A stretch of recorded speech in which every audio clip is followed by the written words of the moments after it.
शाम के ठीक 4:30 बज रहे थे। सूरज अभी पूरी तरह ढला नहीं था, लेकिन भीषणपुर के रास्ते पर रोशनी फीकी पड़ने लगी थी। शहर की चकाचौंध मीलों पीछे छूट चुकी थी और सामने था धूल और सूखे खेतों के बीच बलखाता एक सुनसान रास्ता। दिन का उजाला तो था, लेकिन पेड़ों की लंबी होती परछाइयां किसी आने वाले गहरे अंधेरे का इशारा कर रही थीं। इसी रास्ते पर आरव की कार एक अनजानी मंजिल की तरफ तेजी से बढ़ रही थी। आरव, जो कि शहर का एक काबिल इंजीनियर है, आज बरसों बाद वो अपने गांव भीषणपुर लौट रहा है। मकसद सिर्फ एक है, अपनी बूढ़ी दादी को उस वीराने गांव से निकालकर अपने साथ ले जाना और उस पुरानी पुश्तैनी हवेली को हमेशा के लिए बेच देना। आरव अचानक अपनी कार ढाबे के सामने रोकता है। वह उतरकर ढाबे की एक पुरानी लकड़ी की मेज पर बैठ जाता है और आवाज लगाता है, काका, एक कड़क अदरक वाली चाय ले आना। तभी ढाबे वाला रामू काका चाय का गिलास मेज पर पटकता है और रामू काका कहते हैं, बाबूजी, रास्ता भटक गए हो क्या? आगे तो बीहड़ है। नहीं काका, मुझे भीषणपुर जाना है, मेरी दादी रहती है वहां। भीषणपुर का नाम सुनते ही ढाबे पर सन्नाटा छा जाता है। दो लोग जो हुक्का पी रहे थे रुक जाते हैं। एक कुत्ता जो सो रहा था अचानक उठकर अजीब तरह से आरव की तरफ देखने लगता है। तभी रामू काका धीमी आवाज में कहता है, बाबूजी, मेरी एक सलाह मानोगे? आज रात यहीं रुक जाओ। उस गांव का रास्ता शाम ढलते ही बदल जाता है। आरव हंसते हुए कहता है, अरे काका, किस जमाने में जी रहे हैं आप? 2026 चल रहा है और मैं गूगल मैप्स यूज करता हूं, रास्ता नहीं भटकूंगा। आरव पैसे देके कर गाड़ी में बैठता है। जब वह गाड़ी मोड़ता है तो मिरर में देखता है ढाबे के लोग उसे ऐसे घूर रहे हैं जैसे किसी मुर्दे को विदा कर रहे हो। आरव अपनी घड़ी में समय देखता है। शाम के 5:45 हो चुके हैं। सूरज डूबने वाला है। आसमान लाल हो गया है। आरव की गाड़ी गांव में घुसती है। वह जो देखता है उसे समझ नहीं आता। गांव में भगदड़ मची है। किसान अपने हल और बैल वहीं खेत में छोड़कर भाग रहे हैं। औरतें कुएं से पानी भरे बिना दौड़ रही हैं। मटके रास्ते में फूट रहे हैं। दुकानदार शटर गिरा रहे हैं जैसे कोई कर्फ्यू लगने वाला हो। आरव अपने आप से बड़बड़ाते हुए कहता है, क्या पागलपन है यार, अभी तो अंधेरा भी नहीं हुआ। आरव की गाड़ी उसकी पुश्तैनी हवेली के आगे रुकती है और ठीक उसी पल सूरज की आखिरी किरण डूबती है। जैसे ही अंधेरा होता है, पिन ड्रॉप साइलेंस हो जाता है। पूरा गांव एक झटके में कब्रिस्तान बन जाता है। हर दरवाजा बंद, हर खिड़की बंद हो जाती है। रात के 8 बजे है। आरव अपनी पुश्तैनी हवेली में सोफे पर बैठा है। तभी आरव की दादी आती है। दादी 75 साल की बहुत कमजोर बूढ़ी औरत। दादी की आंखों में डर के साथ दहशत है। वह दौड़ती हैं और मुख्य दरवाजे पर 3 भारी लोहे के ताले लगाती हैं। फिर कांपते हाथों से उस पर गंगा जल छिड़कती है। तभी आरव ये सब देख कहता है, दादी रिलैक्स यार, मैं हूं ना, कोई चोर नहीं आएगा, तुम ज्यादा परेशान मत हो। दादी उसके पास आती हैं और प्यार से उसका चेहरा पकड़ती है। उनके हाथ बर्फ जैसे ठंडे हैं। दादी कहती है, चोरों से ताले बचाते हैं बेटा, उससे नहीं। मेरी बात गांठ बांध ले। अब सुबह होने तक चाहे कोई भी आवाज आए, चाहे तुझे लगे कि कोई मुसीबत में है, फिर भी दरवाजा मत खोलना। आरव सिर हिला देता है, लेकिन मन ही मन इसे गांव का अंधविश्वास मानकर इग्नोर कर देता है और सोने जाता है। आरव सो रहा है। अचानक उसकी आंख खुलती है। कोई शोर नहीं, बस एक अजीब सी बेचैनी। तभी आवाज आती है। खिड़की के बाहर सूखी पत्तियों पर जैसे कोई भारी चीज घसीटी जा रही हो और एक स्पष्ट आवाज आ रही है, नंगे पैर चलने की भारी आवाज। आवाजें एक लय में हैं। ऐसा लग रहा था कोई हवेली के चारों ओर परिक्रमा कर रहा है। आरव खिड़की की तरफ बढ़ता है। वह पर्दा हटाने ही वाला होता है कि उसे दादी की चेतावनी याद आती है, लेकिन जिज्ञासा उस पर हावी हो जाती है। वह धीरे से पर्दा हटाकर बाहर झांकता है। बाहर घना अंधेरा पसरा हुआ है, लेकिन बरगद के पेड़ पर उसकी नजर ठहर जाती है। पेड़ की एक डाल से उसे कुछ लटकता हुआ दिखता है, लाल साड़ी जैसा कोई कपड़ा जो हवा में बहुत हल्का सा हिल रहा है। तभी आरव खुद से बुदबुदाता है, शायद किसी जानवर की आवाज रही होगी। और पेड़ पर जो दिख रहा है, हाँ, वो भी कोई कपड़ा ही होगा, हवा से उड़कर वहां फंस गया होगा। लेकिन उसके शब्दों में भरोसा नहीं था। उसकी आंखें जमी हुई थीं, सांसें धीमी पड़ चुकी थीं, दिल जोर जोर से धड़क रहा था। शायद वह भी देख चुका था कि वह सिर्फ कपड़ा नहीं बल्कि पेड़ पर कोई साया था।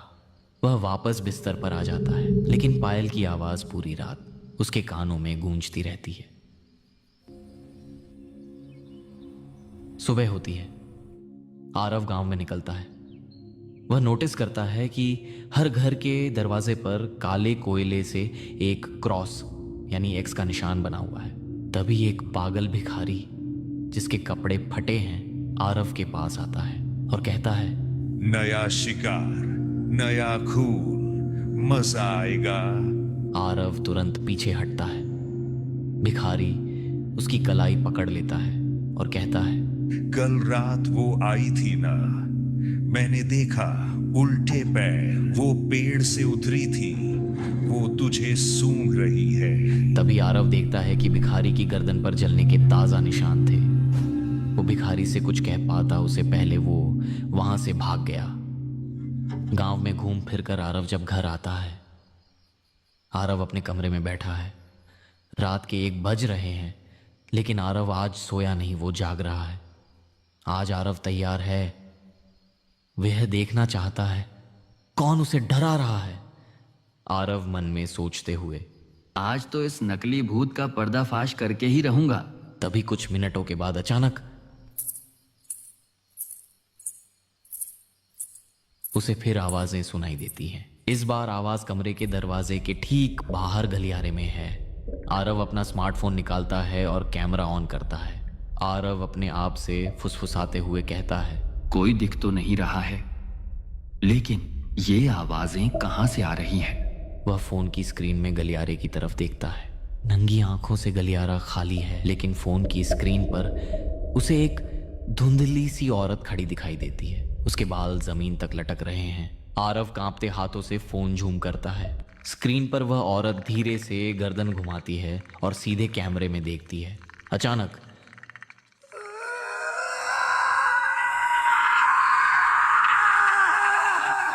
फोन के स्पीकर से एक बहुत तेज चीख निकलती है। फोन का स्क्रीन अपने आप छटक जाता है। आरव फोन फेंक देता है। अब उसे यकीन हो चुका था ये कोई इंसान नहीं है। अगले दिन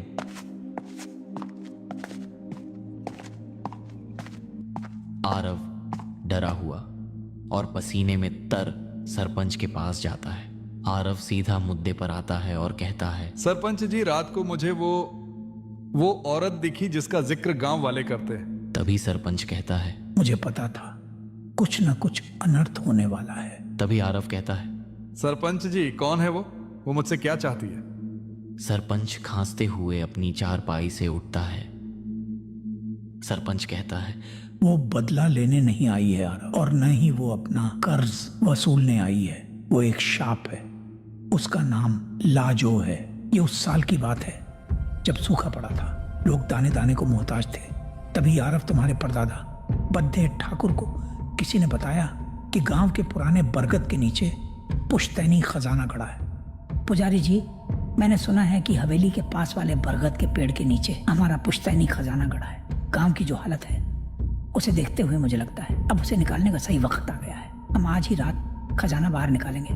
नहीं ठाकुर, वहाँ कोई खजाना नहीं है। वहाँ खजाना नहीं, एक शाप गड़ा है जिसे सदियों पहले तांत्रिकों ने बांध दिया था। पुजारी के समझाने के बावजूद ठाकुर नहीं माने। उसी रात बरगद के पेड़ के नीचे खुदाई शुरू कर दी।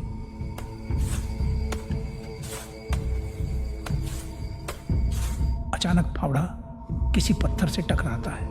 एक अजीब सी काली पत्थर की शिला दिखाई देती जिस पर अजीब भाषा में कुछ लिखा है और एक बड़ा सा तांबे का ताला लगा है। एक साथी डरते हुए कहता है, ठाकुर साहब, यहाँ बहुत अजीब ठंड लग रही है, इसे यहीं छोड़ देते हैं। चुप कर, इसके नीचे सोना है। आज गांव की किस्मत बदल जाएगी। ठाकुर भारी हथौड़ा उठाते हैं, एक जोरदार वार करते हैं, तभी वह पत्थर की शिला बीच से चटक जाती है। दरार पड़ते ही उस दरार से कोई खजाना नहीं निकला। वहां से एक काली गाढ़ी धुएं जैसी चीज बाहर निकली। आवाज ऐसी थी जैसे हजारों सांप एक साथ फुफकार रहे हो। किस्मत तो बदल गई ठाकुर की, लेकिन सोने से नहीं, खून से। क्योंकि अगली सुबह ठाकुर साहब और उनके साथियों की लाशें मिली उसी पेड़ के नीचे। और तब से लेकर आज तक कई सारे लोग मारे गए हैं, खासकर ठाकुर यानी तुम्हारे परिवार से। लेकिन कौन है वो जो हमारे पीछे पड़ी है? पुजारी जी का कहना है वो लाजो है, एक बुरी आत्मा जिसे खत्म किया जा सकता है। लेकिन क्या सरपंच जी? वो तेरे खून की प्यासी है। आज अमावस है, आज उसकी ताकत सबसे ज्यादा होगी। तभी आरव घबराकर घर भागता है ताकि दादी को लेकर निकल सके। वह घर घुसते ही दादी को आवाज देता है, कोई जवाब नहीं। दादी अपने कमरे में कुर्सी पर बैठी है। तभी आरव कहता, दादी चलो, हमें अभी निकलना होगा। वह दादी का कंधा हिलाता है। दादी का शरीर एक तरफ लुढ़क जाता है। वे मर चुकी हैं। उनका चेहरा डर से जमा हुआ है। आरव की नजर दीवार पर पड़ती है। दादी के ठीक ऊपर दीवार पर खून जैसे लाल रंग से लिखा है, जड़ काट दी, अब तना गिरेगा। आरव डर के मारे पागल हो जाता है। वह दादी की बॉडी को छोड़कर अपनी कार में बैठता है। आरव अपने आप से बड़बड़ाते हुए, मुझे यहां से निकलना है, बस निकलना है। वह एक्सीलेटर दबाता है। कार 100 की स्पीड पर भागती है। गांव पीछे छूट जाता है। वह राहत की सांस लेता है। 10 मिनट बीतते हैं, 20 मिनट, रास्ता खत्म नहीं हो रहा। अचानक उसे सामने कुछ दिखता है। वही ढाबा, लेकिन पूरी तरह टूटा फूटा और वीरान। थोड़ा आगे बढ़ते ही उसे दूर से अपनी पुश्तैनी हवेली दिखाई देती है। आरव का दिल जोर से धड़क उठता है। वह घबरा कर गाड़ी मोड़ देता है, एक अलग रास्ता पकड़ता है और तेजी से ड्राइव करने लगता है। लेकिन कुछ ही देर बाद फिर वही मंजर, वही हवेली, वही बरगद का पेड़। आरव फिर रास्ता बदलता है, फिर से गाड़ी दौड़ाता है, बेतहाशा जैसे भाग रहा हो। पर हर रास्ता, हर मोड़ उसे घुमाकर उसी जगह ले आता है, मानो पूरा गांव उसे आगे जाने ही नहीं दे रहा हो। इसी उथल पुथल में वक्त गुजरता जाता है। दिन ढल जाता है, चारों ओर अंधेरा फैलने लगता है। और तभी हवेली के ठीक सामने गाड़ी का इंजन एक तेज आवाज के साथ धुआं छोड़ता है और बंद हो जाता है। चारों तरफ सन्नाटा है। अब आरव के पास भागने का कोई रास्ता नहीं। रात उसे यहीं इसी हवेली में गुजारनी होगी। आरव हिचकिचाते हुए गाड़ी से उतरता है। वह एक पल हवेली की तरफ देखता है, फिर धीरे धीरे अंदर बढ़ता है। अंदर कदम रखते ही वह अपनी घड़ी देखता है और चौंक जाता है। घड़ी में ठीक 12 बज रहे होते हैं। घबराकर वह तेजी से आगे बढ़ता है और हवेली के एक बड़े कमरे में जाकर अपने आप को अंदर से बंद कर लेता है। सारे फर्नीचर दरवाजे पर लगा दिए हैं। उसने दर्जनों मोमबत्तियां जला रखी हैं। बाहर सन्नाटा है। अचानक आहट शुरू होती है। इस बार आहट बाहर से नहीं, कमरे के अंदर से आ रही है। दीवारों के अंदर से खुरचने की आवाज, फिर दरवाजे के ठीक उस पार से दादी की आवाज आती है, आरव बेटा, दरवाजा खोलो, बहुत डर लग रहा है मुझे। आरव रोने लगता है। नहीं, दादी मर चुकी है, तुम छलावा हो। मैं नहीं मरी बेटा, वो मुझे ले जा रही है, बचा ले मुझे, दरवाजा खोल। ये आवाज इतनी असली है कि आरव का संकल्प डगमगा जाता है। वह फर्नीचर हटाने लगता है। जैसे ही उसका हाथ दरवाजे की कुंडी पर पहुंचता है, तभी आवाज बदल जाती है। अब वह एक भारी गूंजती हुई शैतानी हंसी है। कमरे की सारी मोमबत्तियां एक साथ बुझ जाती हैं। सिर्फ एक दिया जल रहा है और उस धीमी रोशनी में आरव अपने सामने देखता है। कोने में एक साया खड़ा है। उसने दादी की साड़ी पहनी है, लेकिन उसके पैर उल्टे हैं। वह धीरे धीरे चेहरा ऊपर उठाती है। एक हिस्सा अंधेरे में पुराने जख्मों से भरा है, दूसरा हिस्सा ठंडी मुस्कान लिए हुए, और कहता है, कहाँ था ना, आहट अब अंदर से आएगी। ये मेरा घर है और ये गांव मेरा राज्य है। वह हंसते हुए अपना हाथ आरव की तरफ बढ़ाती है। आरव की आंखों में उसका प्रतिबिंब दिखता है। आरव की चीख पूरे गांव को सुनाई देती है। सुबह होती है।